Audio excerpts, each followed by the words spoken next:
Halo Sobat Interested dimanapun berada, semoga dalam keadaan baik dan sehat walafiat ya. Kembali lagi bersama aku, Bea, dan kali ini kita mau bahas beberapa sinonim atau kata-kata lain yang memiliki arti yang sama untuk kata because, dan kita bisa gunakan di IELTS Writing ataupun IELTS Speaking. Yuk kita lihat.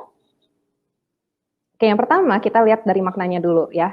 Kita udah tahu bahwa kata because ini artinya karena, ya mungkin semuanya udah tahu gitu. Dan ini aku mau introduce atau mengenalkan bentuk yang lain yaitu because of, dan artinya yang disebabkan oleh. Ya, nanti kita akan lihat perbedaannya apa dan penggunaannya dalam kalimat yang benar seperti apa.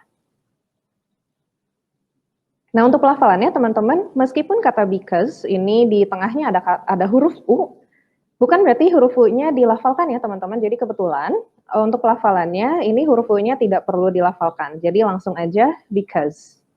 Oke, dan untuk American dan British mirip-mirip sih pelafalannya. Jadi pokoknya U-nya jangan dilafalkan. Oke, jadi bacanya because. Because. Oke.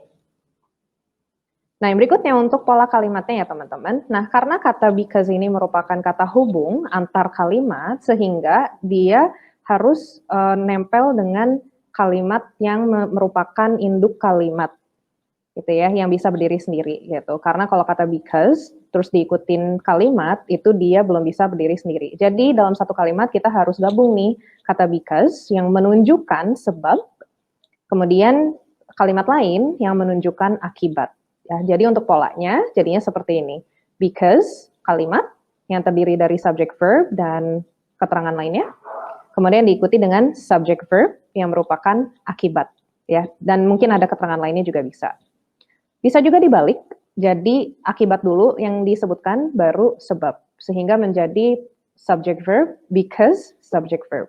Gitu. Nah, ketika kita mau menggunakan pola kalimat yang pertama, yaitu sebab, akibat, kita harus menggunakan koma di tengahnya, jadi because, subject verb, koma, subject verb. Oke, jadi jangan lupa komanya. Kalau di IELTS Writing memang harus memperhatikan hal-hal detail seperti itu, tapi untuk di IELTS Speaking ya udah, kan kita nggak perlu melafalkan koma atau titik ya, jadi langsung aja kita ngomong aja gitu ya, because, bla bla bla, bla bla bla. Oke, ada beberapa contoh di sini yang menggunakan pola kalimat yang pertama, yaitu I like this dish because it is delicious. I like this dish itu akibatnya, because it is delicious sebabnya. Dan bisa diperhatikan udah ada subject verbnya lengkap dan ada keterangan-keterangan lainnya juga ya, seperti objek, adjektif, dan sebagainya. Dan untuk pola kalimat yang kedua, yaitu akibat kemudian sebab. Sorry, yang pertama ya, sebab dulu baru akibat.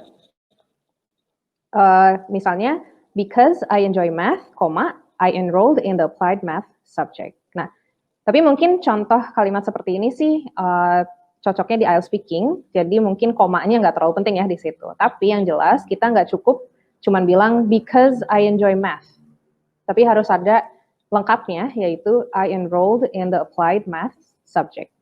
Oke. Nah, yang berikutnya, nah ini sinonimnya ya teman-teman, dan sinonim untuk dua sinonim yang ada di sini menggunakan pola kalimat yang sama seperti di slides yang sebelumnya. Jadi sinonim yang pertama yaitu kata since, dan yang kedua kata as. Dan yang kita tahu kata since dan as ini juga memiliki banyak arti lain selain yang artinya karena. Jadi kalau since punya arti lain yaitu sejak, dan untuk as punya arti lain seperti sebagai, sebagaimana, dan seiring. Nah, untuk penerapan di pola kalimat ada contohnya, misalnya I agree since it has several benefits. Ya, jadi ini kebetulan menggunakan pola kalimat yang kedua ya. Jadi I agree yaitu akibatnya dulu, kemudian sebabnya yaitu since it has several benefits. Ini bisa kita gunakan misalnya di IELTS Speaking kalau ditanya do you agree or disagree about something. Oke, nah yang berikutnya ini ada bentuk lain kalau kita mau bilang karena atau yang lebih tepatnya sih yang disebabkan oleh ya. Jadi ini ada because of dan due to.